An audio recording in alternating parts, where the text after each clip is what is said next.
CHO doctor વ્યાસ સાહેબ છે, એમના દ્વારા મને જાણવા મળ્યું હતું કે અહીંયા લગભગ 50 એક બાળકો જે છે, જે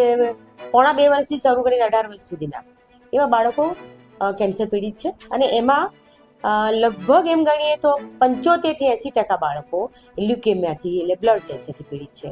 તો સરકારી ગવર્મેન્ટ સહાય બહુ જ સારી મળી રહી છે, પણ સાથે એડિશનલી એમને થોડુંક